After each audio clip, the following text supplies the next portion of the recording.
you hear the sound, those await you silent all around the line. If they get the chance, they were born in bloody circumstance. To go, leave me, run like you've never run before.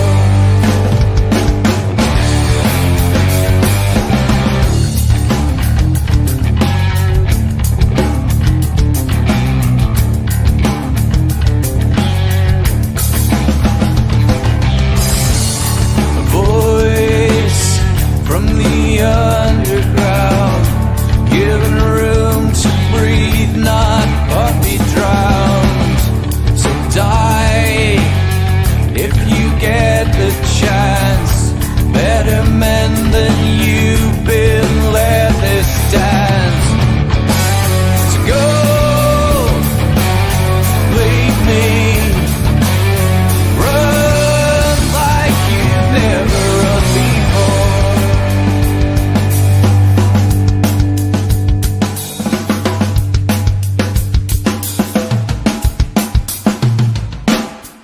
I have seen the worst, and there is nothing left for me to hate, so I can lay me down, my brothers, on the ground. I bled today until Coyote comes to raise me up and carries me away.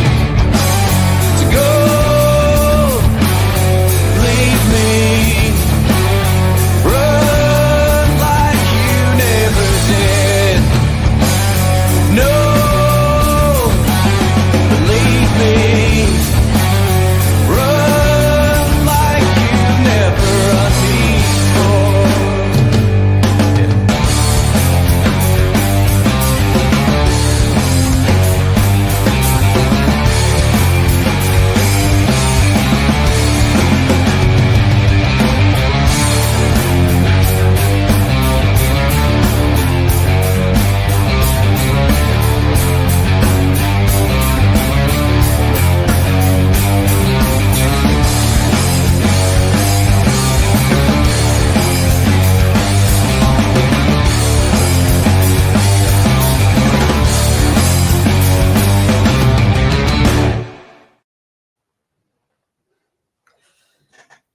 Hello, hello. Hello, hello. Welcome to the Scottish Rugby Podcast. It is myself, John Anderson, back in the hot seat. Can you believe it? Oh, this is going to be fun, Mark, isn't it? It is indeed, yeah. Yeah, so like Johnny McGinty always says, the best ability is availability. So here I am to step into the hot seat once again. I'll be honest with you, Mark. Right, this is actually... So based on World Rugby's residency rules, I obviously went across to Georgia and tried to qualify as a prop. I mean, I look like every front row that You exists. absolutely do. However, there was a couple of issues. The language is a bit beyond me. And I'm apparently... there's something about a passport or something that I just didn't have. So I'm utilising World Rugby's stand-down period. It was slightly less because I hadn't played any rugby for them. So I'm returning to my roots and I'm now back eligible for Scotland and the Scottish Rugby Podcast this week. So Autumn Internationals are coming up. I'm ready, boys. That's all I'm saying. Excellent. Yeah. We'll get you drafted. Was that? We'll get you drafted and signed up.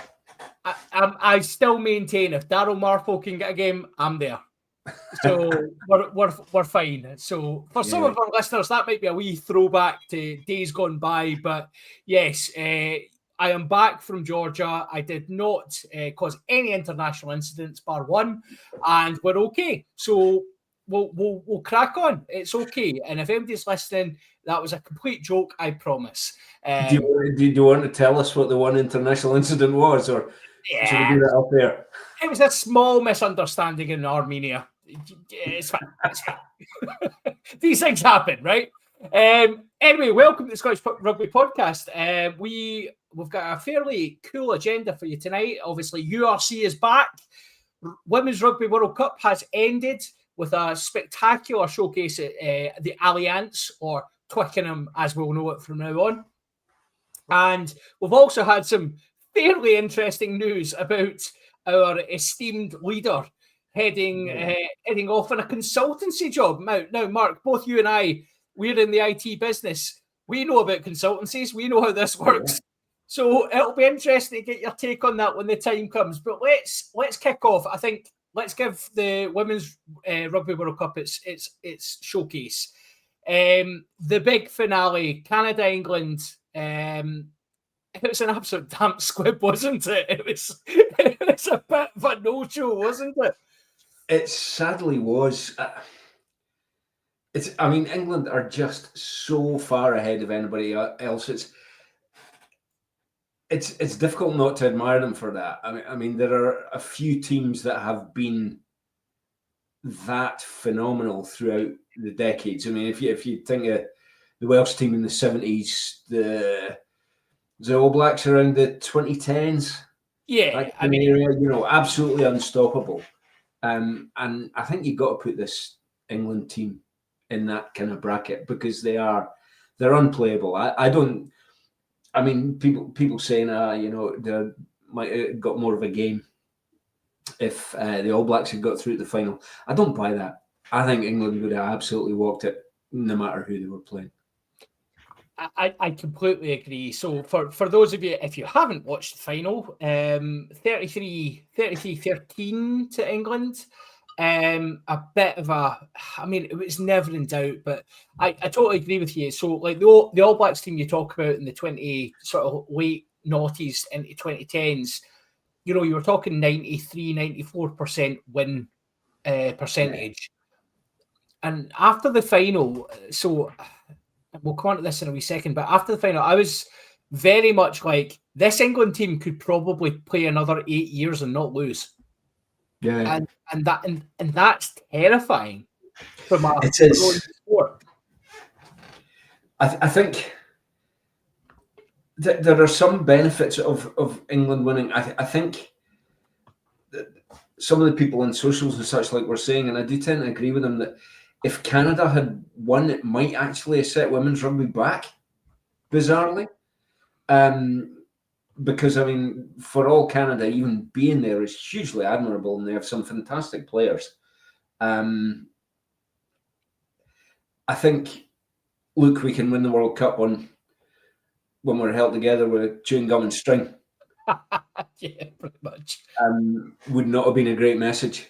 No. When you consider the money that England have poured into their programme. And I think because of that kind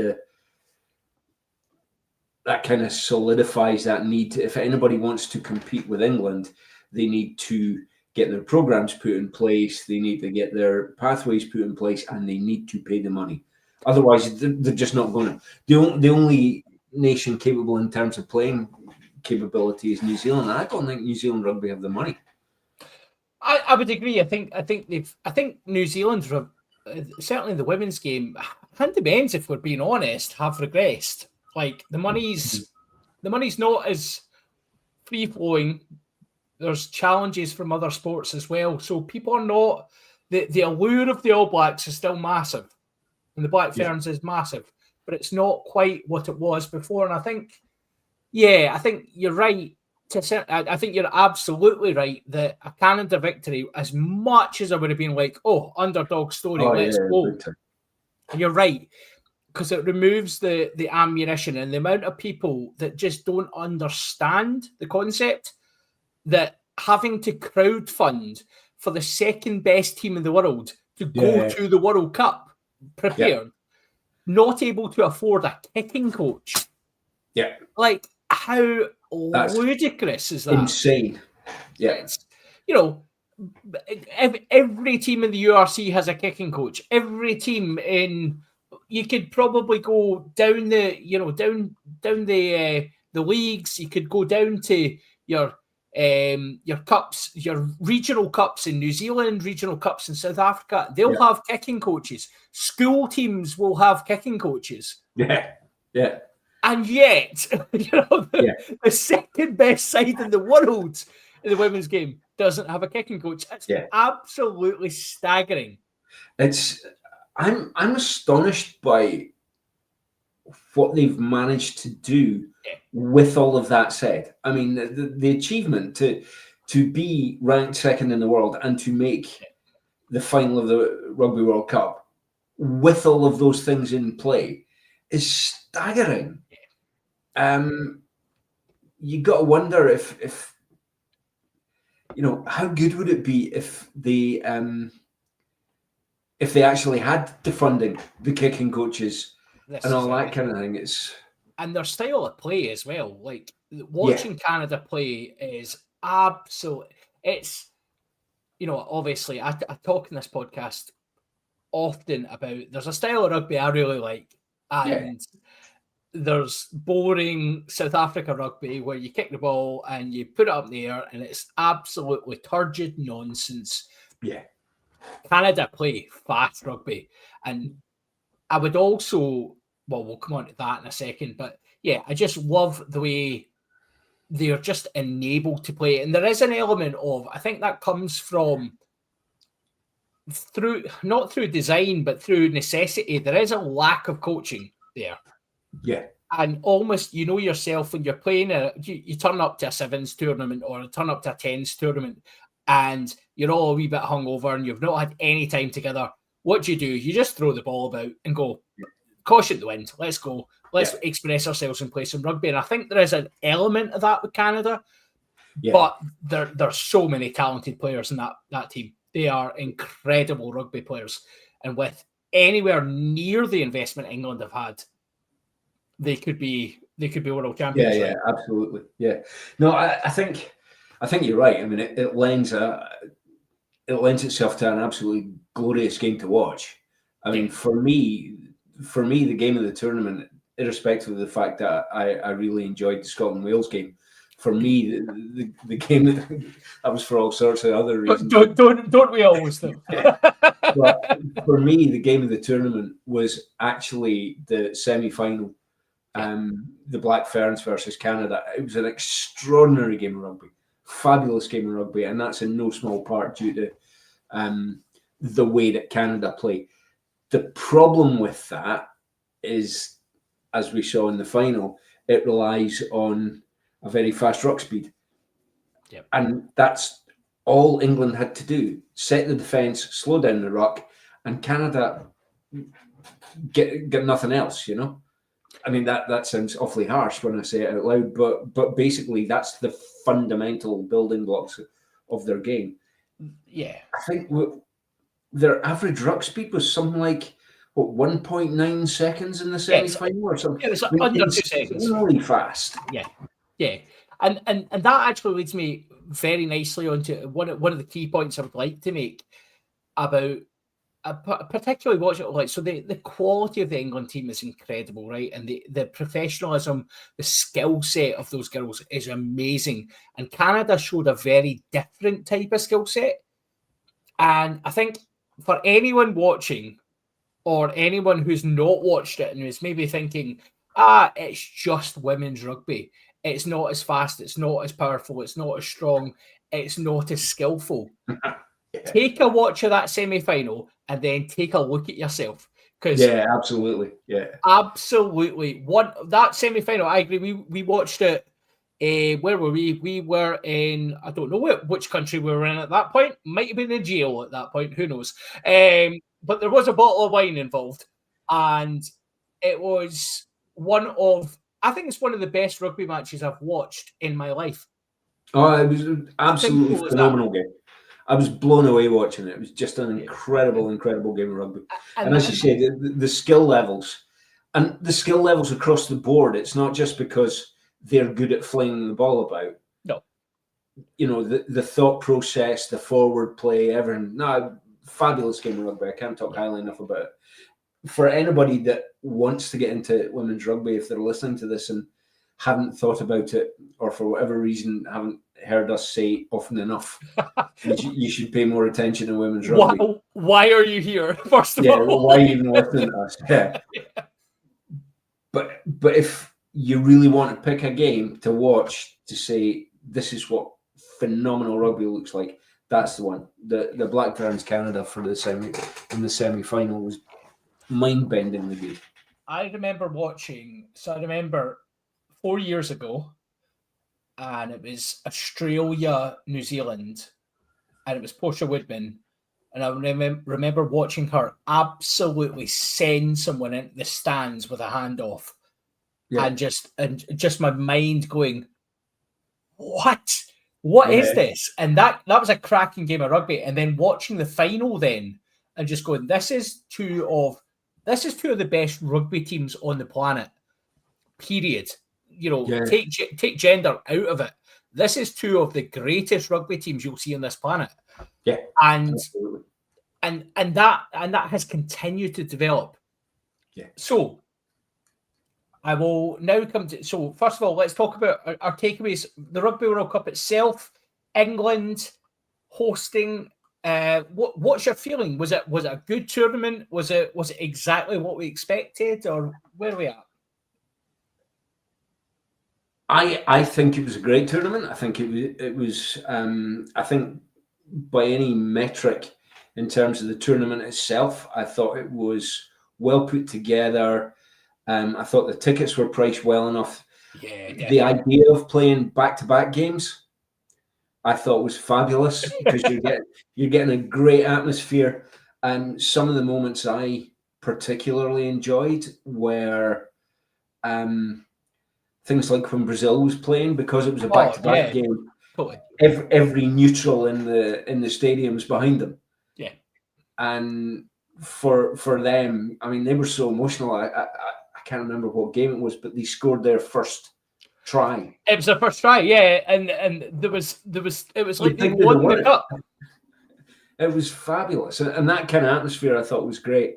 The only slight reticence I have is not because of the tournament, but because of the kind of structures of women's rugby at the moment. The semi-finalists were pretty much set in stone. Yeah. Part of the reason that the Canada the Canada All Blacks game was such a good game as well is because there was genuine jeopardy. Yeah.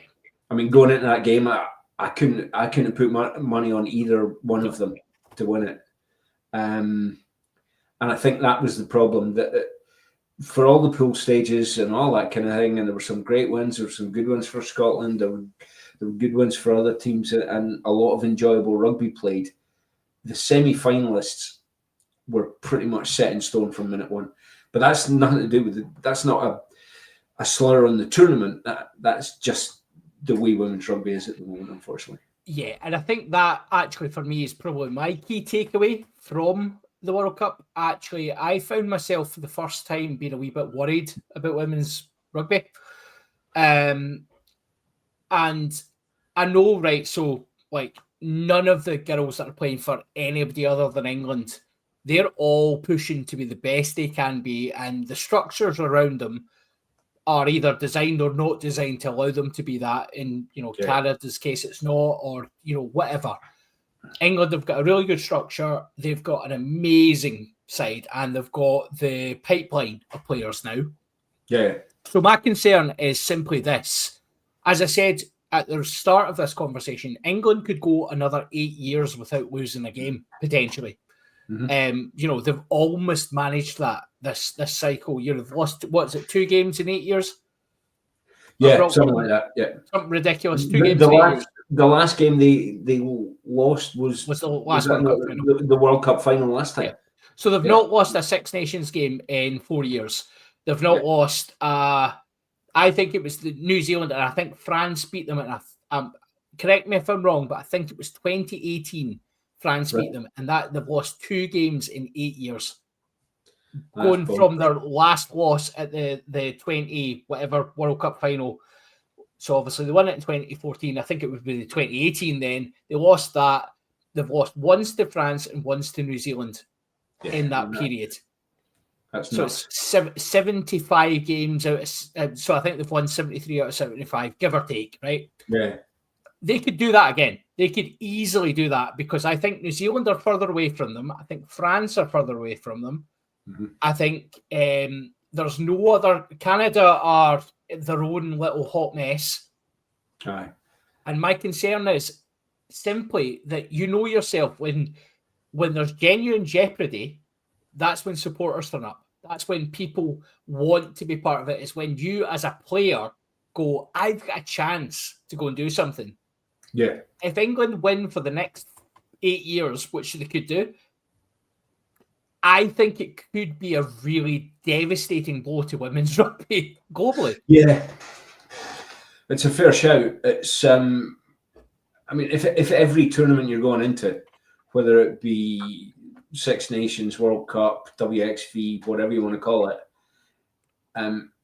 if every tournament you're going into is effectively a competition for second place, yeah, it kind of takes the gloss off a little bit. Yeah, and that's the thing. I think that's not, to be very clear, if anyone's taking it like this, that's not a criticism of the Red Roses in the slightest. They are a phenomenal side, well funded, well managed, well done. They've got the best of the best of the best, and as they should have.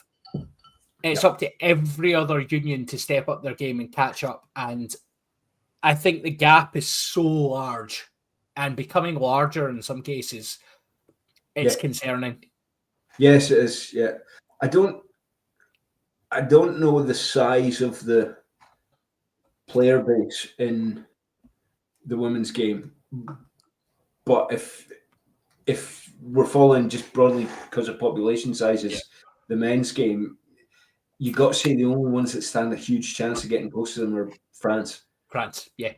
Because New Zealand, I mean, I think it was Portia Woodman after the game said something about they don't have any women's vets teams in New Zealand, so she just has to retire or start her own team. You know, and how ludicrous is that? You've got one of the best proponents of the game, period.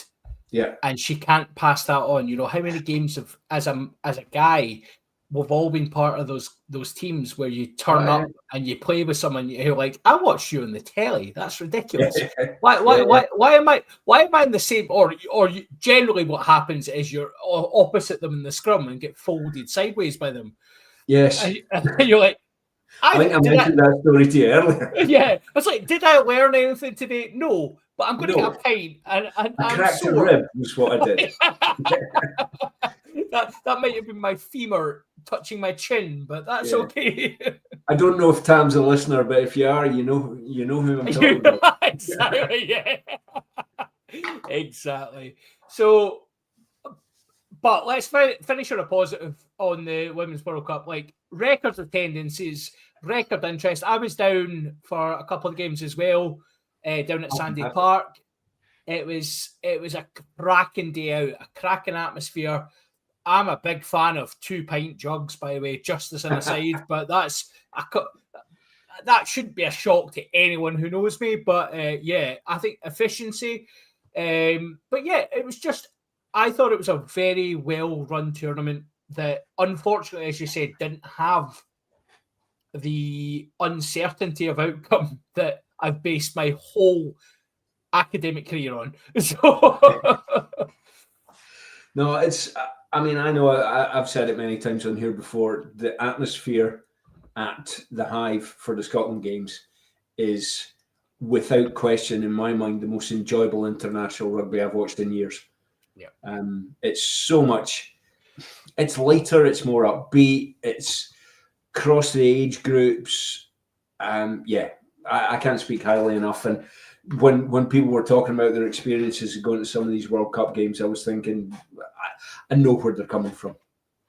Yeah, I think that's a valid point, and actually a beautiful segue. So let's utilize the Hive. URC is back. Let's start, shall we, by whilst they weren't at the Hive, our wonderful capital team, Edinburgh. Yes. On Saturday night, shall we have a wee? Sorry, I shouldn't have so much glee in my face. it's quite ludicrous. Because I think you are a mid-table team at best.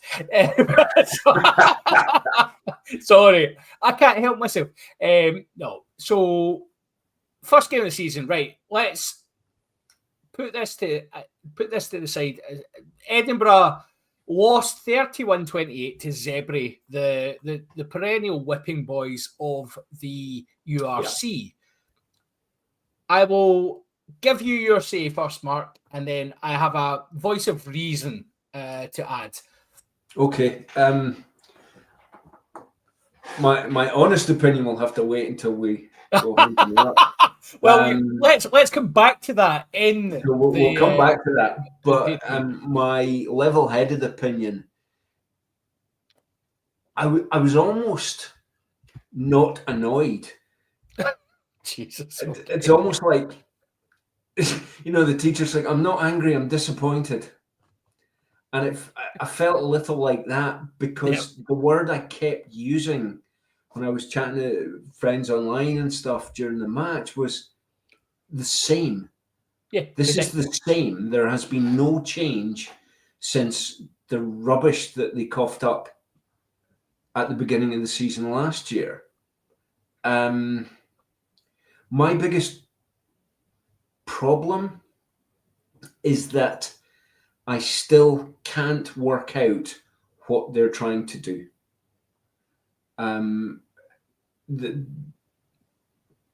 They're not going for quick ruck speed, or don't seem to be. If they are, they're not being very successful about it. I likened it at one point to school team rugby. Headless chickens. Yeah, egg chasing, basically. Yep. There were a couple of occasions where they had 2 tap and goes in a row, and it never got out of I don't even think it went to the back row. It never got beyond the front 5, and they just kept running into a wall until somebody knocked it on. And I just, I don't understand it. I mean, I know we've talked in this podcast so many times, Mark, about Edinburgh, and this honestly, we could have cut and paste 80 different episodes and had just this section and just went, Edinburgh, right? Play that again. Yeah, we'll just play that again. Play that again and we'll go for a beer. Yeah, we'll go for a beer. We'll nip to the loo, go for a beer, sorted. We can play a 20-minute section where we talk about this. What is right? So I think I know the answer to this in terms of your view, but why are Edinburgh like this? What is at the core of this? I'm a big one for banging the drum about culture, right? About team culture. And I genuinely think that's what Edinburgh have going on. The point where I sometimes disagree with people is that what I keep hearing is people saying it's not the coach's fault. It's literally the coach's job. Yeah. The coach doesn't teach them how to catch and pass, right? You'd kind of think these people know how to do that. Yes, he'll have a say in style, in style they want to play, and he will convey that to them through his attack coach, his defense coach, etc., etc. But this inability to pick themselves up for a game until their backs are absolutely against the wall and they're about to miss the top 8 or whatever, that's literally the coach's job. I've used the phrase before with you guys that one of my favorite writers on culture says the only thing of value that managers do or leaders do, I think he used the word leaders actually, is to create and manage culture. Correct. Right. And to me, that's the bottom line. Now, whether that's because he's not getting his message across, he being Everett, whether he's not getting his message across or whether the team are not are forgetting that message when they get onto the pitch or whatever, it's still his job. Right? Now, how to fix that is to get somebody in that can do that. Everett, I don't believe, is the guy already done it already. But they need to be very, very careful about getting the right person next. The next appointment's massive. I'm going to bring, I don't know if we still do, comment shout outs, but let's do one. Brian's watching us tonight. Hi, Brian. How you doing, buddy?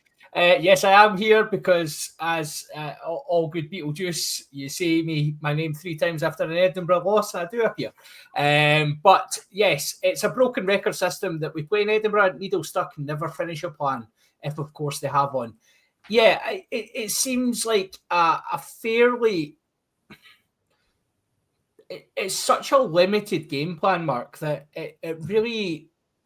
Given the quality of players that exist in that Edinburgh side, and let's be honest, I'm sitting over the other side of the M8 going, if I had 5 of those players, maybe even more of those players over at my side playing Franco Smith rugby, I think A, they would be better rugby players, but B, by God, they would add to the Glasgow side. And they are not short of talent. They're short of, as you rightly say, leadership. And I remember, it's funny, I read as part of my kind of studies over the years, I remember reading a book that talked to, it was football managers, and they were talking about, and the simple statement was, managers are the single most arrogant creatures on the world. They believe they can get something different out of a player that no one else has managed to do.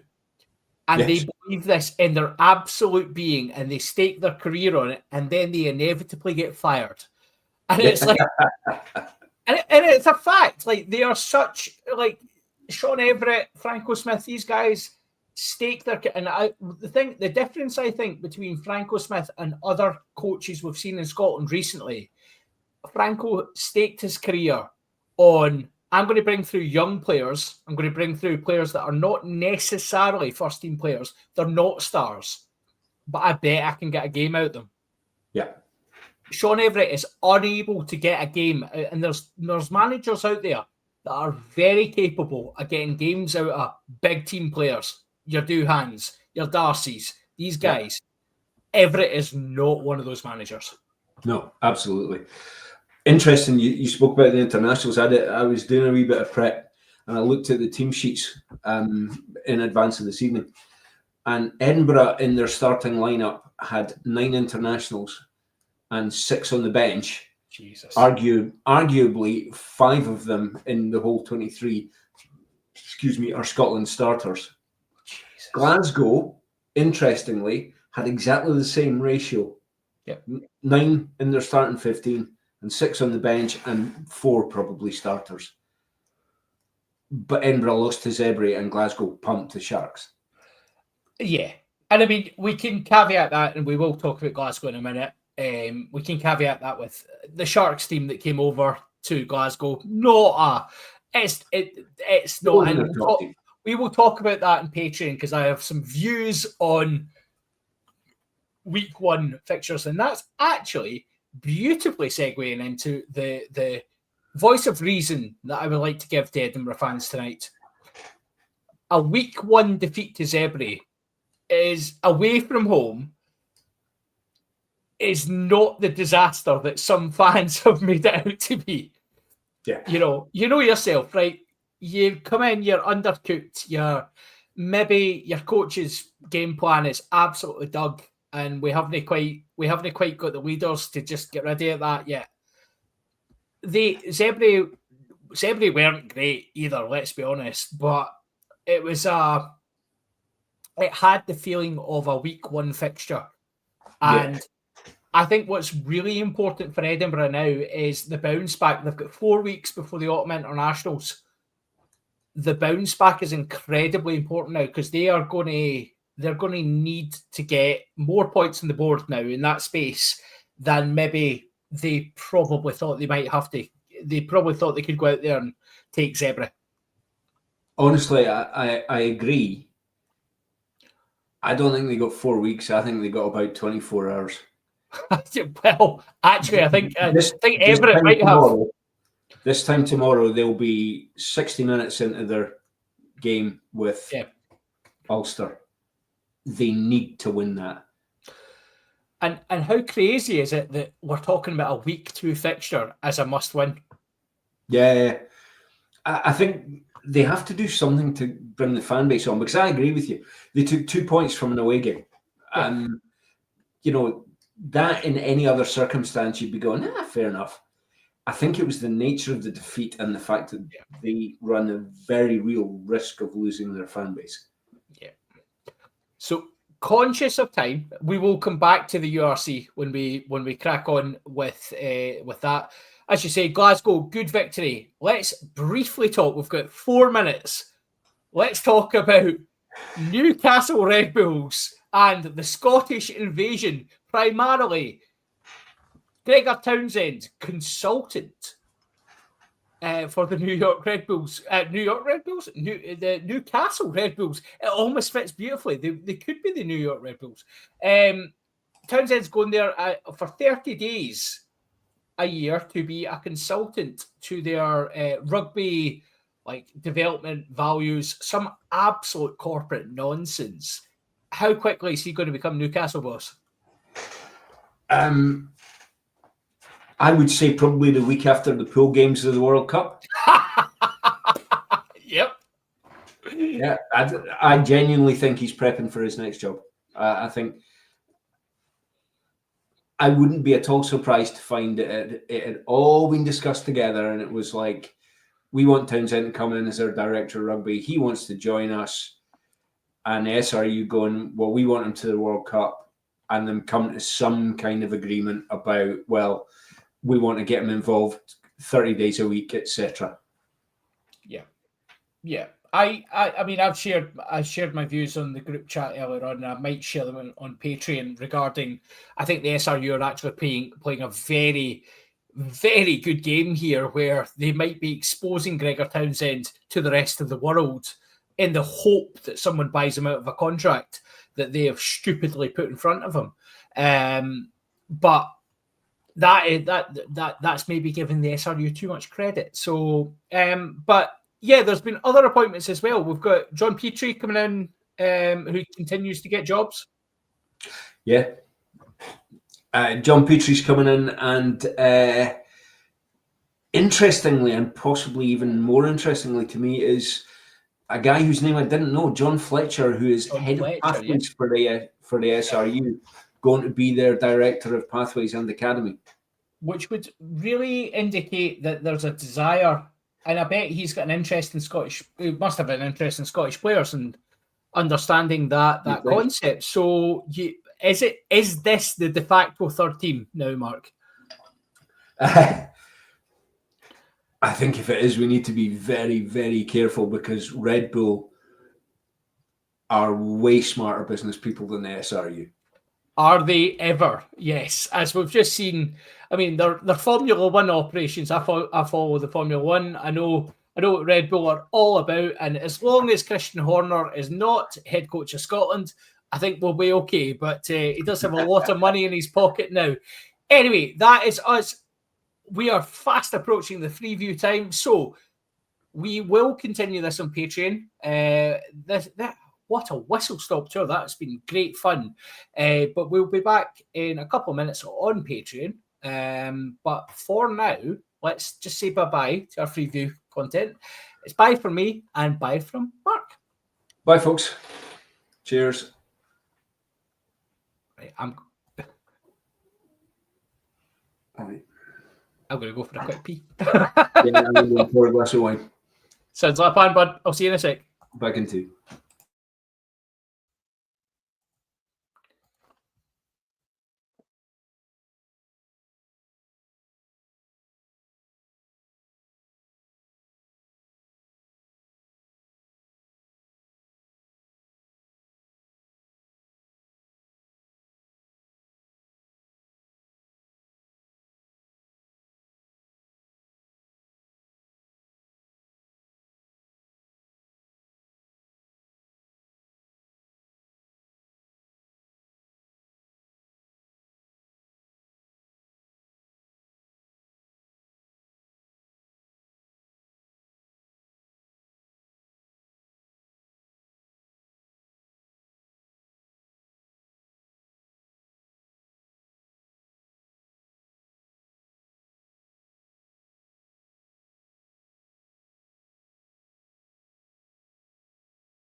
This is the point in the stream where I want to go. You're on mute.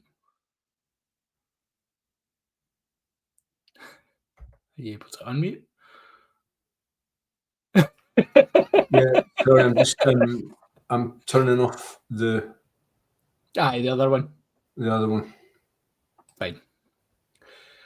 If some people have got some extra content, I'm sure they'll be delighted. It was just us going for beers. So there we go. Right, that should be us just good. Patreon. And that should actually, that'll be quite handy because that'll be a big gap in Audacity. So you can are you wanting to edit it, or would you like me to pick it up? Yeah, I'll do it. Yeah, I'm getting my head around it quite happily. Audacity's quite good. It's a I like bit Audacity. considering it's free. It's good kit, right? So Audacity was what me and Cammy used to record. We'll still enjoy the sake back in, because he when he wrote the bits of it in GarageBand, I used Audacity to then record the drums for it on my e-kit and actually played the drums live for it. So I was fantastic.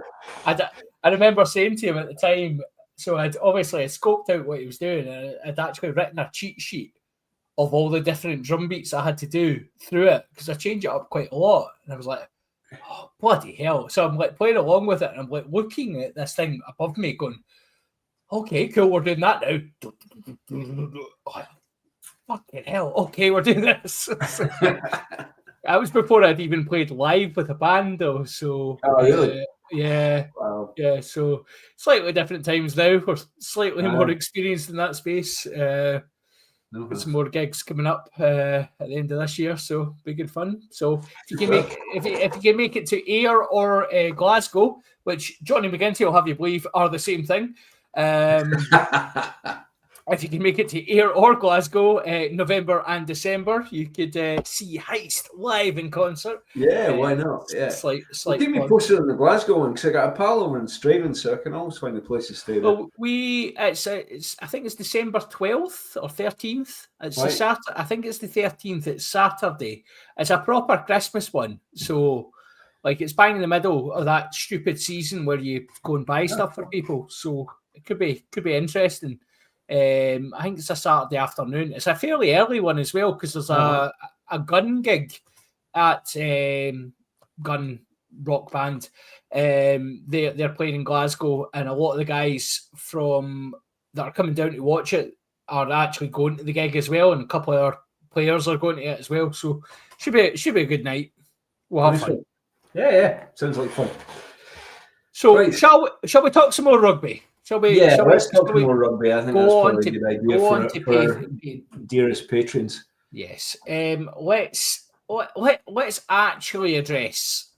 Let's go a wee bit more in depth into Edinburgh, because we've talked culture, we've talked management. Ultimately, for me, right, you've got a new captain. You've got so many internationals there. It's a fucking shambles. It's just just pathetic. I mean, just briefly on the captain thing, I think Maggie Bradbury's a good choice for captain. I think he's a good player. I think his previous indiscretions for a long time. We've all done stupid things when we were young, right? We were all that age once, weren't we? Yeah, he's been away down south. He's come back a better player for it. I thought the way he was dealing with Ben Whitehouse, who, we'll come back to that enhancing. Let's ban Ben, because but the way he was dealing with him and stuff, I thought was excellent. Yeah, but I genuinely can't get my head around it. What I don't even know what's going wrong. The only thing they looked, I think it was Leslie Ramage on the socials had said that they look like they've never met. Yeah, they look like they've been on holiday all summer and then have turned up to play rugby on Friday. Yeah, absolutely. And that's what you get. And I think the problem is, and you're right, it's an away game. They took 2 points from it. Yeah. And the Italian teams, Benetton are not the bobbins that they used to be. But Zebra were 15th last year. Exactly. Come on. Exactly. Edinburgh, with a team full of Scottish internationals, should be taking them to the cleaners with gas in the tank. How many times have I said it? That it's not about... So individual results can happen, right? And you can turn up somewhere and you can lose a game, right? And good teams have went over to Zebra and lost games. We know that, right? Ultimately, it's about your standards and your expectations. And the whole Benetton thing has often got conflated, as I've said, they're a Mickey Mouse team. We should be believing they're a Mickey Mouse team, because if our teams have ambitions with the number of internationals that Edinburgh and Glasgow have, and the belief they have, Glasgow are a championship winning team in the very recent past. Edinburgh have the potential to be a top 4 side. Yes. If they get their shit together. Yeah. And they should not be worried about a trip away to Zebra, even on week 1 of the URC. I was being very kind on the main pod. They should be able to win that comfortably enough to treat it as a warm-up game. Yeah. Exactly. It should be a continuation of pre-season, really. Yeah, absolutely. And it's the most favourable fixture, aside from getting Zebra at home or the Dragons at home. Yeah. It's the most favourable fixture you could possibly have asked for. Yeah. Yeah. Sharks at home actually has worked out really well, and we will come to that in due course. But I agree with you. It's so. Where do Edinburgh go from here?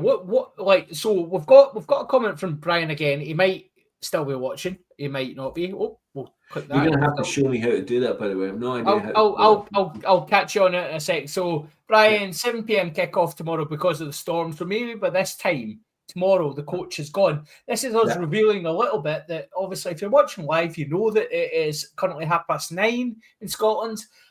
However, if you're listening, this could be any time you want it to be, so just ignore the last wee bit. But this time tomorrow, Edinburgh might have fired their coach. No, they won't have, though. No, they won't. No. As much as I think that would be a decisive thing to do, I don't believe that will happen. I think he will see out his contract to the end of this year, irrespective of what happens, because the SRU will not buy him out. And I do wonder if the SRU are even talking to anybody else yet.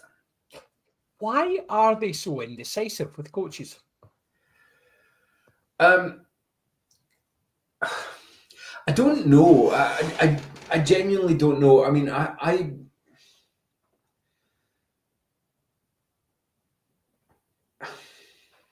I don't think there's a culture in rugby, and I suspect a contract nature, and I stand to be corrected on this, but I don't think that the ability to just fire somebody out of their contract straight away is likely. I'd be very surprised if the SRU wrote their contracts that way.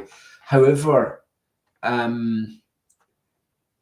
there's got to be some form of performance criterion in there. I strongly suspect that Edinburgh's performance criterion for last year was making top 8. 8 playoffs.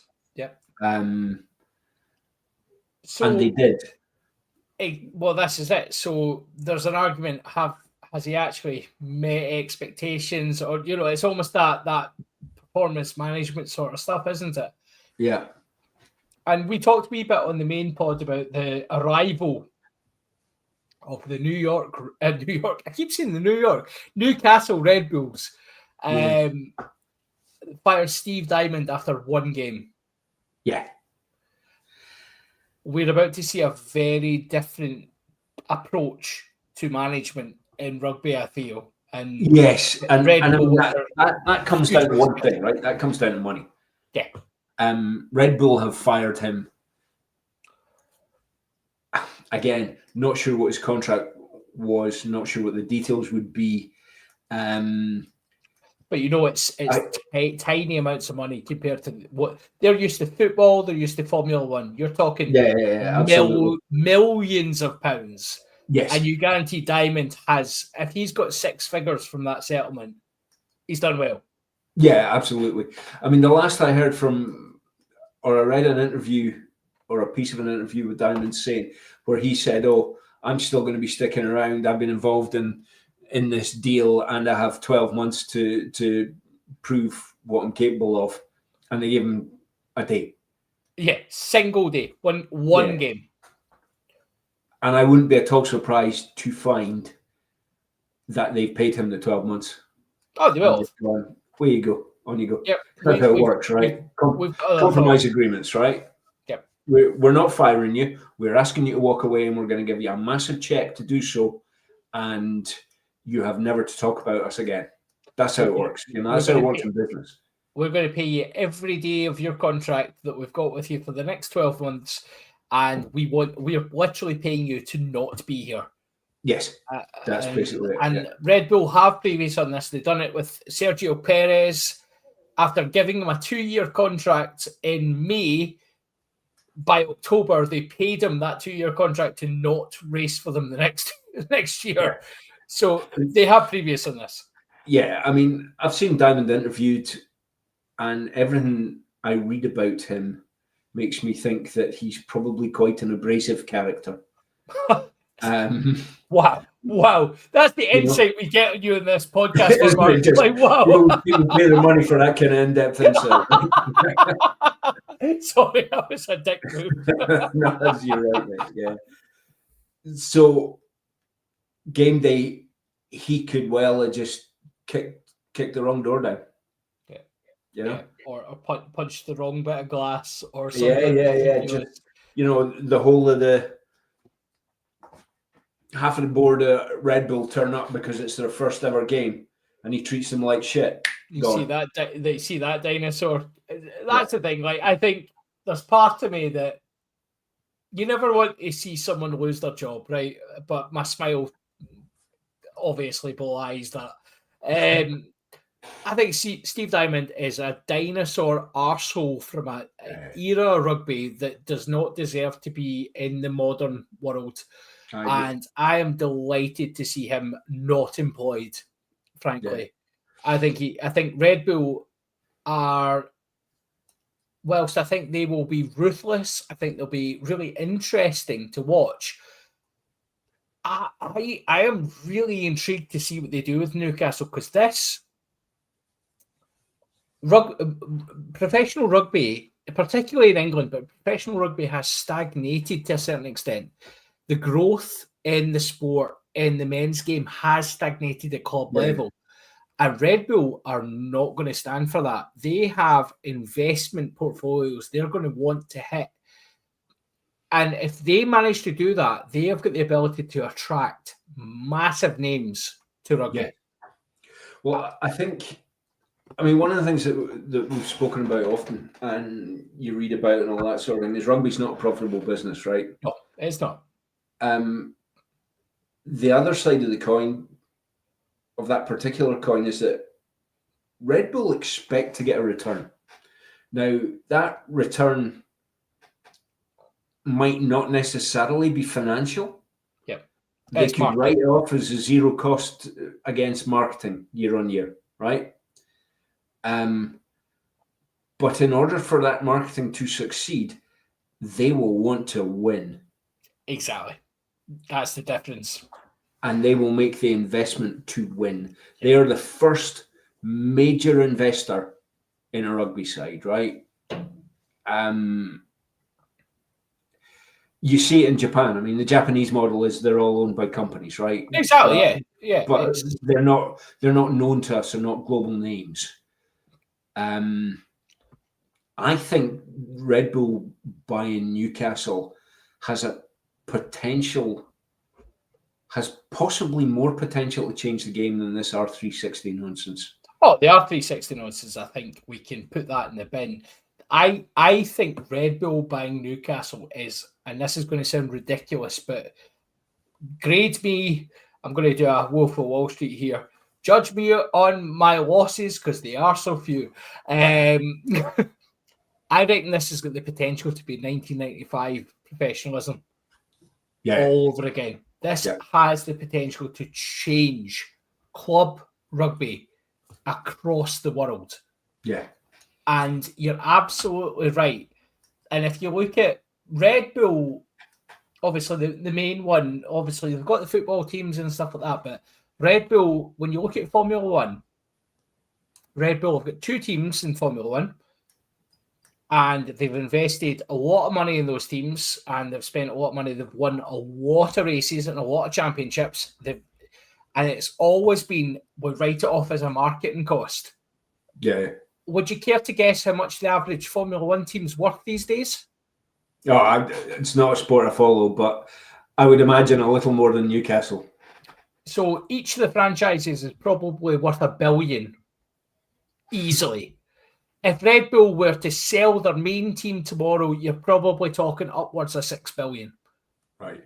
So the sport itself has benefited from the increased exposure, which brings people in, which brings sponsors in, and it's just a vicious cycle. Like, Red Bull are so good at taking these risks because they've got this massive financial backing. They can do that. And I love that they've invested in rugby, and I'm really excited about it. I think they're possibly going to expose themselves as absolute arseholes with some of the people they're signing, but they're looking for success. And you're right. If they start winning, people will follow them. And you see it in all the leagues in Europe. Red Bull are hated, but they win. And that's what they're designed to do. They put in place structures to make them win. And I think we're going to see that in rugby as well. Yeah. I suspect they'll do the equivalent of moneyballing it. They'll because they're obviously, player base wise, they're limited by the salary cap. Exactly. They are not limited outside the playing field. Yep. So they'll walk up and they'll go, right, who's the best coach? Because the guy that stepped in, he's not going to be their coach long term, right? They're going to say, who's the best club coach currently? I don't know who that is. Take Franco Smith for the sake of argument, right? Yep. And they'll say, how much is it going to cost us? We are going to pay Franco Smith £1 million a year, and we're going to buy him out of his Glasgow contract, and we want him starting next week. Yep. And we'll give you 1.5 times to buy him out of the contract, but we want him there on Saturday afternoon. Yep. And they'll do the same with the players. They'll go, right, what's the absolute must-haves? And you go, well, okay, the must-haves, you need a tight head, you need a really good scrum half and a really good standoff, and ideally a good fullback. Right, who's the best in the game? Let's go and get all of them within the salary cap, and we'll just moneyball the rest. Moneyball the rest, absolutely. I will put a prediction for you just now on the Newcastle Red Bulls. Marcus Smith will be at Red Bull within the next 2 years. Yeah. That wouldn't surprise me in the slightest. I think he is the perfect fit for the Red Bull setup. Unfortunately, I think there's going to be a Scottish fullback at Red Bull before we know it very soon, but not one that we will talk about on this podcast. Yes, that wouldn't surprise me. We did, we had punted that idea a wee bit around our private chat. Yeah, if anyone listening wants to share their views on, we did determine if you were to take a group of. If you were to take a back three of unsavoury individuals, what would your collective term for them be? We've come up with a few, and we've got some good options. But if you want to share with us, because we're an interactive podcast, please do. But yeah, the main thing, as we talked in the main pod, Mark, the main thing about the Red Bull thing is Gregor Townsend heading over there as a consultant, 30 days a year, out with of the international windows. So realistically, all that's saying is that being an international coach is part-time, and making sure your contract is secure for when you get fired after the World Cup's fine, yeah? Yeah, that's how I'm reading it. I mean, I have seen a couple of people posting on socials and like I don't know what the problem is. It's only 30 days a year. The implication to me is quite simple, that he can spare 30 days a year. Yeah. So is that 30 days that he's currently been playing golf? If I didn't decide to turn up to my job for 30 days a year that wasn't planned, Yeah. someone might have an issue. Yeah, I'm fairly certain they'd be letting us know about it. Yeah. Um, It's quite pathetic, actually, isn't it? well, I find it fascinating because I mean I'm a contractor, right? I'm an out of contract contractor. If anybody's looking for someone, It's but my job. yeah, but therefore I have started an awful lot of jobs, right? Because that's the nature of the beast. I've probably in the last 10 years I've probably had 8 jobs, 9 jobs. That's just the way it works, right? And every time you start a new one, there's an engagement, an involvement. You put more effort in. It's because you're keen. It's the excitement. You're meeting new people. You're dealing with new things. It occupies your brain. You get stuck in it. After a period of time, it becomes a wee bit more like turn the handle, and that's when you move on to the next contract, right? I don't believe he'll only do 30 days because he will be thinking about it. He'll be excited about it. There will be new challenges. There will be new people. There will be new things to look at. And it will detract from his thinking about the Scotland team. 100%. It will, psychologically. 100%. And I was going to just add, as a data specialist, I completely get you. I'd be able to spend any time in jobs because I'm always looking at the next challenge. I'm the Gregor Townsend of the data world. But I have not had the fortune of having a nefarious union give me a massive contract to keep me employed despite my failures. So yeah, it's bizarre, isn't it? We were talking about it. I had a contract just before we came on air. We were talking about I had a contract where they only wanted to pay us for 4 days a week, and it was fun because I did 12 months with them working 4 days a week, which I loved. But one of the stipulations was that I wasn't allowed to take a contract with somebody else for that other 1 day a week. Exactly. I mean, they paid me a rate to compensate for that, obviously. But their point was they didn't want me wandering off and thinking about somebody else's problem over my coffee. And I sympathise with that, you know? This is it. It's the SRU are obviously promoting it as an upskilling opportunity, which would beg the question, right? How is an upskilling opportunity to go and join a club that is bottom of the Premiership and have now had new investment and stuff like that, but actually there's still, no matter what Red Bull do, as you say, there's a salary cap, so there's nothing there necessarily to be learned. Townsend was head coach of Glasgow. He has done this. What is there to be learned, or is this just a vanity project? Yeah. So I think, and if what I'm reading is correct, he hasn't actually agreed to go and consult with Newcastle Red Bull. It's Red Bull. It's Red Bull. So he is going to be their consultant about global rugby. Okay. So we're going to hire a guy who hasn't got out the last 2 World Cup groups. And I don't think he's anything to do with the way they play. And has failed to take Scotland, were 5th in the world when Townsend took over, and are now 8th, let's say. I know that's a harsh metric, but, ultimately have Scotland moved forward under Townsend? You could argue from a style perspective, yes. From a performance perspective, we beat teams more regularly, but actually the world's moved forward.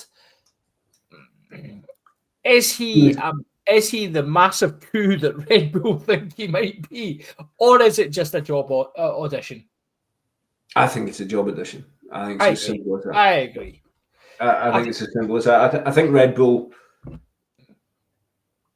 going back to the money ball in the back room, I think Red Bull want the names. Hence, Johnny Petrie. Johnny Petrie's been around the block and had some fairly serious jobs. Yep. They're bringing him on. They're bringing Townsend on. Maybe part of the reason they're going after a couple of folk from the SRU is that they all know each other, and also maybe they're cheap. Well, they will be. They will be because, and this is in itself a staggering thing about the SRU. We're managing to run at deficits that are quite significant. We're managing to run a massive financial situation with people who are probably, we've seen it with players as well. The market value for players has exponentially increased, and the SRU can't compete. Mm-hmm. And that's not to give them the out that they won't compete, because they would try to if they could. They can't compete. And it just strikes me as mismanagement that we probably do have very talented people who are very, very cheap. And as you say, if you're Moneyball approaching it, which Red Bull absolutely will be, that's exactly where you go. Yeah, absolutely. Yeah. And it's and to be honest, to an extent, they'll be doing the same with players, because if you watch as Glasgow and Edinburgh get absolutely raided mid-season. Yeah. And it'll not be paying out contracts, because we'll have players who are all out of contract. Who are watch as they go to Newcastle. And also young players. Yeah. Young players without big contract. There's young Kerr Yule, who debuted for Glasgow. I mean, he's a great player. Our most capped under 20s. Yeah. He's a unit. He's 6'2" and 16 and a half. Right? Yeah. When Sione's fit, he's not getting any of the big games. No. Right. Bottom line, he's not getting any of the big games. So they come, and he's probably earning, I don't know what, 60 grand a year, if that. If that, yeah. You would be surprised if it's as much as that. Yeah. So Newcastle come along and say, right, we're gonna pay you 100. Done. Yeah, you're getting like a 50-60% pay increase. Welcome aboard, Sonny. Do you have an English granny so we can call it EDP and get that money as well? Yeah. But yeah, you're absolutely right. Like, that's the thing and that's the struggle with Glasgow and Edinburgh, isn't it? That you've got these young players coming through, and Freddie Douglas is another one. And I hope he has a massive season this year, because he's got all the potential in the world, and it almost feels a wee bit. And this is going to sound really harsh, but I don't want it to. It feels a wee bit Rory Darge syndrome. Rory Darge had smashed through and then couldn't get a game at Edinburgh. Yeah. And it was the move to Glasgow that made Rory Darge's career. Yeah. Well, I mean, I've said it many times. I followed them both. I enjoy back row plays, and I follow. You're an order boy, yep. And I followed Rory Darge and Conor Boyle through the 20s at the same time. And I thought Conor Boyle was going to be the star. He was the better player at 20s. Yeah. And he's still at Edinburgh doing what? Back up to Hamish Watson? I don't know. Maybe. Yeah. And that's the problem, right? But I think, it kind of takes us full circle back to the Edinburgh thing. I think this is the whole bloody problem.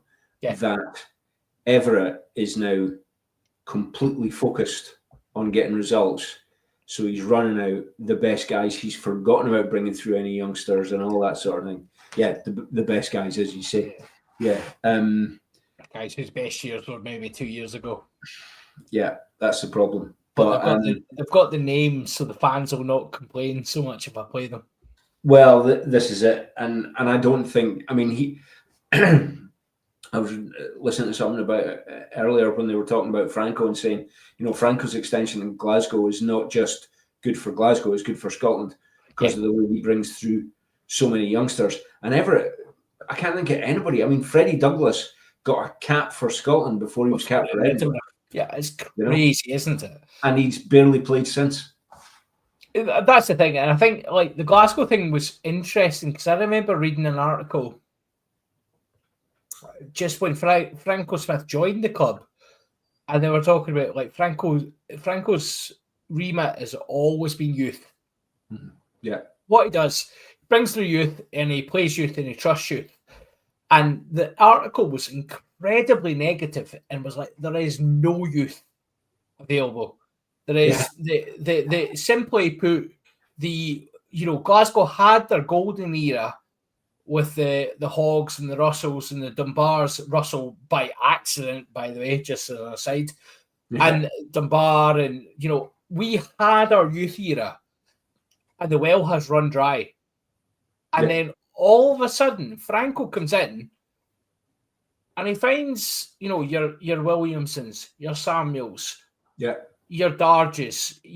Like this is the guy. Darge had obviously broke through by this point, but he has found players that Scotland didn't necessarily know were going to be top players. And actually, I think the main problem we have at Glasgow, if you think about like the second row backwards were grand. Like he's found a Gunda Beju who looks an absolute prospect. He's a machine. He does very much. Back row's looking great, looking really solid. We were able to let Richie Gray go early because we found Max Williamson and Alex Samuels. In the backs, Jamie Dobby has flourished under. Hasn't he ever? Yeah. Oh, what? And Dobby. I think Dobby's from this part of the world as well. He's an Inverness boy. Coast, He's an Inverness boy, and all right. My God, does he look like the manner born for Scotland scrum halves? Oh, very much. I think if you gave Jamie Dobby the 9 shirt in the Six Nations and played him 5 games, I think you would be looking at a very, very good performance. Yes, for that absolutely. night. And he wouldn't let anyone down. And whisper it, is he better than George Horn? I think he's significantly better than George Horn. Because I think he does everything Horn does, but better. I think technically he probably is. I think Horn has that, I suppose, it's kind of a cheap throwaway, but that X Factor stuff, I think he Horn's does. got a bit of that about him. He does. But even if you look at the try Glasgow scored at the weekend with the 2 scrum halves, Horn and Dobby, I mean, I don't think that happens without Horn on the pitch. Yeah. But I think Dobby makes that try happen because it's that composure to go pop back in, pop back out, and he's got it all. He is, and he's still very young. Oh, he's a child. He's an actual child. Yeah. So no, I think interestingly, on the scrum half thing, there was a young scrum half who played for Edinburgh in both their warm-up games and apparently played very well. Yeah. The guy's name escapes me, so forgive me. But I was reading a couple of articles saying he's one to watch, he'll get more game time. Yep. Not a and I think it speaks volumes of Everett that the game time you should be giving these youngsters is against Zebri. Yeah. And he put Charlie Shield on the bench instead of this young laddie. What? So he's saying, Brian's saying McAlpine, it might be. I think, McAlpine, that rings a bell. Yep, absolutely. Yeah. Talk to me a wee bit about Charlie Shield. The guy is 28 now, I believe. Yeah. He has been the coming man of Scottish rugby for as long as Sam Hidalgo-Klein was. Why? Why are we still here? Like, what's going on? I mean, he's clearly a decent player. He's an okay player. It's Sean Kennedy reincarnate, though. Yeah, I think that's entirely the point, right? He's by every definition a club player. Yeah. So and what is the point of the? He's great to have in the squad. He's not going to trouble the. I don't think he's going to trouble, given the riches we have at scrum half at the moment. He's not going to trouble the international selector, so he's going to be there during the international windows. But then again, I kind of feel at the moment so is Ben Velka, you know. Well, 100%. So before we go on to probably a hands in the rock scenario, talk to me a wee bit about that, because the whole point of the URC, the way it's designed, is the international players are available. So are Scotland being overly cautious with this? In terms of resting their players, you mean? Yeah, like we talk about international windows. We're talking about players not being available for selection. Yeah. Actually, our international should be available. I think I think we're right to do so for player welfare. Yep. I think that's fundamentally. Does it leave us exposed with only two teams? Of course it does. You know, if if we're losing 12 players from Glasgow and 10 from Edinburgh, that's a big hit. Okay. If the Irish regions are losing 2 from Munster, 2 from Ulster, 2 from you call it. Yeah. And 50 from Leinster, well, so be it. Leinster will bring in 50 more from front row to back them up, you know. Yeah, I was being a wee bit cheeky there, because actually, like, devil's advocate, I actually totally agree with you. Like, I think there is a player welfare aspect to this that I don't think we recognise as much, but I do think there is an argument that we are talking. We've got squads of, maybe 36 to 40 professional players plus academy players. There is an argument that we do have the reserves to deal with international windows, where particularly we know, whilst the headline figures will be Edinburgh have got 16 call-ups to the Scotland Autumn International squads, and Glasgow have got 16 or 18 or however many. Yeah. How many of those are actually going to play in week one? Probably 6 or 8. Yeah.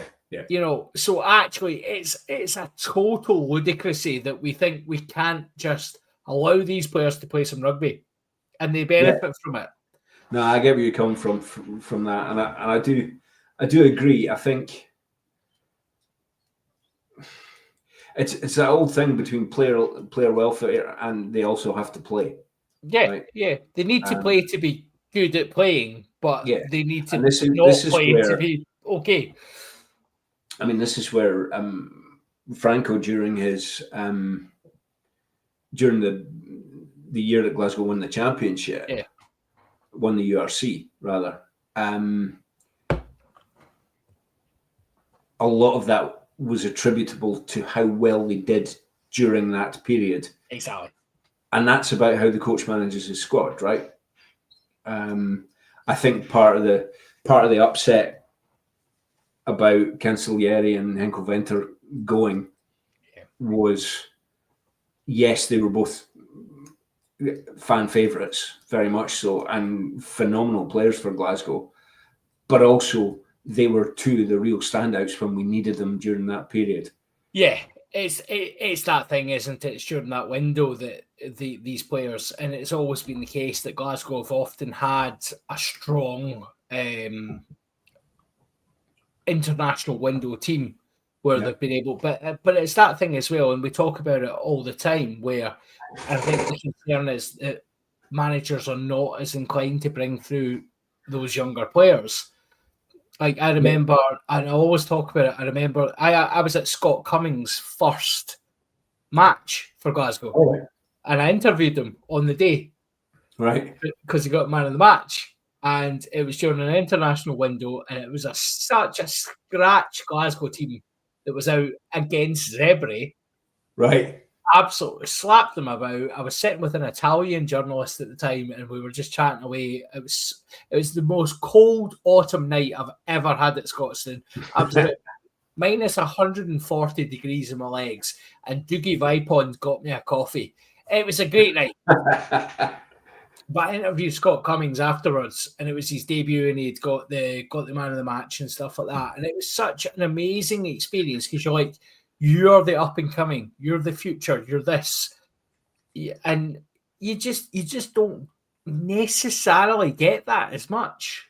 But it's Yeah. And I think we Scottish Rugby do need to do that more, and it is that opportunity. It's almost like I think they should revert back a wee bit to the internationals and post internationals, and just have the young guys need to be led by some older experienced heads. But it's got a lot of potential for us to get this right, but I fear Edinburgh's management maybe isn't quite ready for that. So, well, I go back to it, and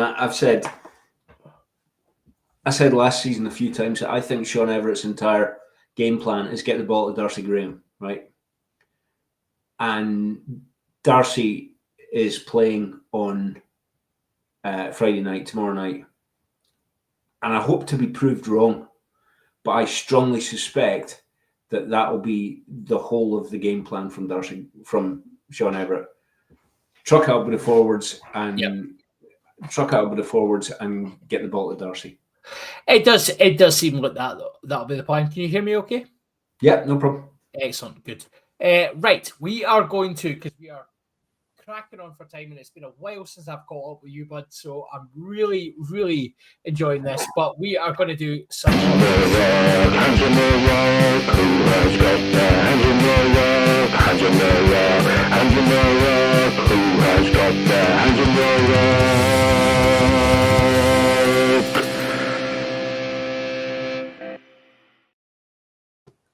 I mean, given I was at Sandy Park during the World Cup, I did think about playing the woke clicks, but it's all there. It's all still there, and I know I'm probably a legacy, a throwback to a dinosaur era. I am the Steve Diamond of this podcast.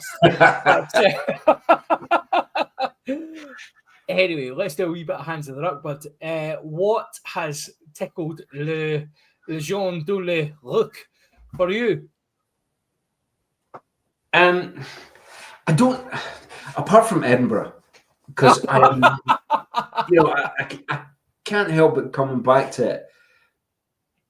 And I think my biggest Hands in the Ruck is my emotion about it. It's so fair. Yeah, I'm just so fucking deflated about it. You know, I'm not even angry. It's almost exactly as I expected. I find myself in a dreadful position of almost wanting them to lose on Friday night just to get Everett out the fucking door. Yeah, this sounds like Danny Wilson era for us. Yes. It's brutal. It's brutal to deal with. I don't see it being fixed while he is still in place. However, I will temper that with saying the SRU need to absolutely pick the right coach, and they need to make sure that the coach has the remit and the authority to fix things. Yes. Because I'm not convinced that, I mean, the way that Franco was told that he had to bin Henko and Cancellieri, for example, and he was quite public about the fact he didn't want to. If you're saying the same thing to Sean Everett and saying, or another Edinburgh coach, we want you to fix this, but by the way, you're not able to hire and fire, they're never going to fucking change it. Yeah, I mean, this is it in a nutshell, isn't it? Like the SRU know they need to invite external investment, and they know that they need to have people coming in to be part of it, Yeah. but they're never willing to give the control. Yes, absolutely. And that's and to circle this right back to Red Bull, ultimately what's going to dictate the next 20 years of rugby is control. Yes. And being able to release control. Red Bull could invest in a Scottish side if they can control it. Yeah. They will not do that whilst the current structure's in place. Yes. Do you remember the shenanigans way back when with the Carruthers brothers? Oh yes. Yeah. Yes. Oh, Now, great times. yeah, I mean, don't get me wrong. I think they were a pair of bloody chancers as well, right? Shady brothers, yep. Yeah, shady. However, I can imagine them going in thinking they were going to be running it, and the SRU going, no. You run it within our guidelines. Yeah, it's when the SRU put out that they were open to investment cases for Glasgow and Edinburgh. And they were basically like, yeah, so it's not a share issue. You get no shares, and we still run it, but we just take your money. Yeah, You're that's like, right. Yeah. For what? For what? Yeah, sorry, mate. That's a shirt sponsor you're looking for. Yeah, You know? exactly. Yeah, it's a sponsorship deal you're talking about. Like, what the fuck are you on, guys? Come on. And I think you're absolutely right, because there's no way in hell Red Bull will have that. No. And maybe the RFU are smarter than the SRU. Yes. But I can imagine, I just have visions of the RFU sitting around all very smugly as rabbits at a dinner party, and in walks the tiger that is Red Bull going, all right, lads, you know? Yeah. Game time. Yeah. Oh, Yeah. I mean, that's it. They don't know what's hitting them. But I'm almost there's part of me that's glad that it's not happening to the SRU just now, because it would be a massacre. The impact to Scottish rugby would be incredible, insurmountable. Yeah, and I think it's that way. Like, if Glasgow or Edinburgh were publicly listed at this point, Red Bull could buy them outright, remove them from SRU control, and just absolutely run them how they want to. Yeah. That would be a very good situation. Actually. That would be a different kettle of fish altogether, wouldn't it? Yeah. Well, can you imagine what Red Bull could do in the URC without a salary cap? Can you imagine? Scrum half. Who's that French guy? Yeah. We want the French guy. Let's get him. Yeah. Let's get the French guy. 10. Who do we want? Oh, there's a Scottish guy. We kind of like him. Yeah, like he plays at the bathing house or something. Exactly. They could literally just go. You would have Khaleesi. You'd have a back row of like Khaleesi. I don't even know who you would fucking have. I mean, basically, you just Chapman rugby, man, unbelievable. Yeah. So Ardy Surveyor, Sia Khaleesi, and another Rory Darts. Another with keep the Scotland flavour, you know. With DuPont and Finn Russell at the halfbacks. Yeah, I mean, just absolutely bonkers. Eben Etzebeth and somebody else in the second row. And you know what? And they would. And they would. That's exactly what they would. I mean, I know it's what Toulon tried to do, but I think Red Bull could do it with much more backing than a French comic book artist. Yes.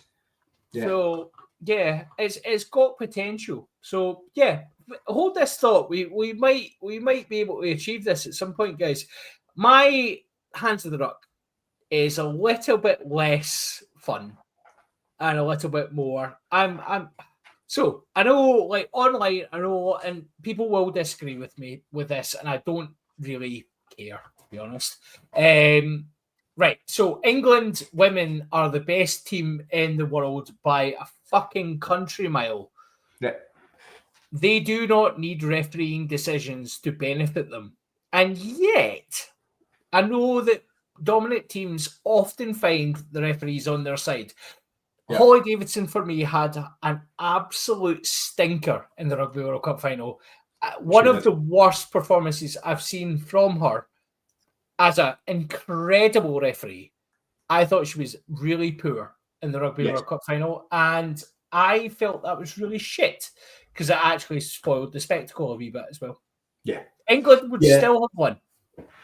Yeah, I completely agree. I think particularly the first half, she had an absolutely honking performance and made some real howler mistakes.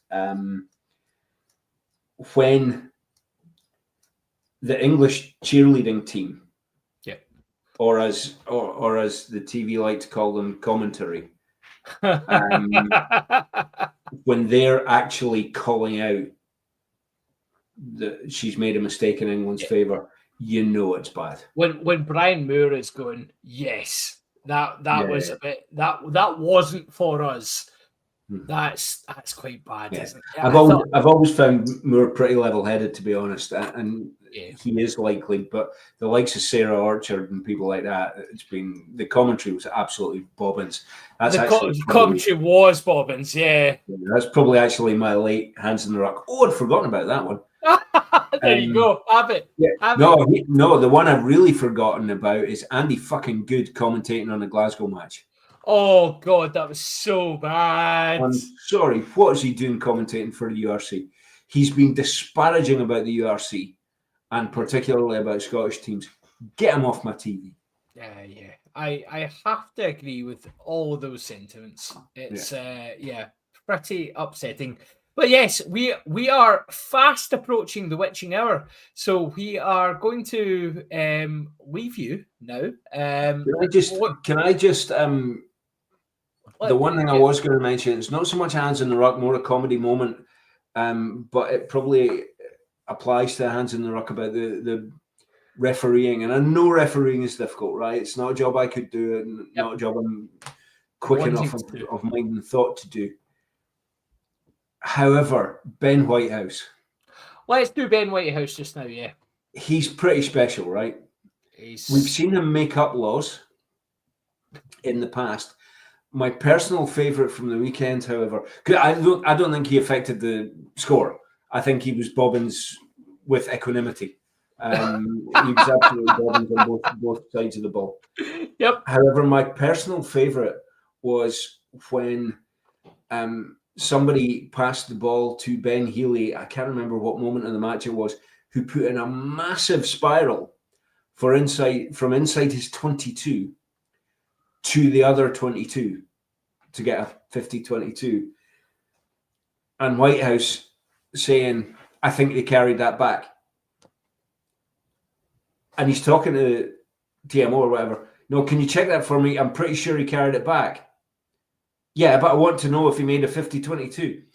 He was literally inside his own 22 and he was asking if he'd carried it back into his 22.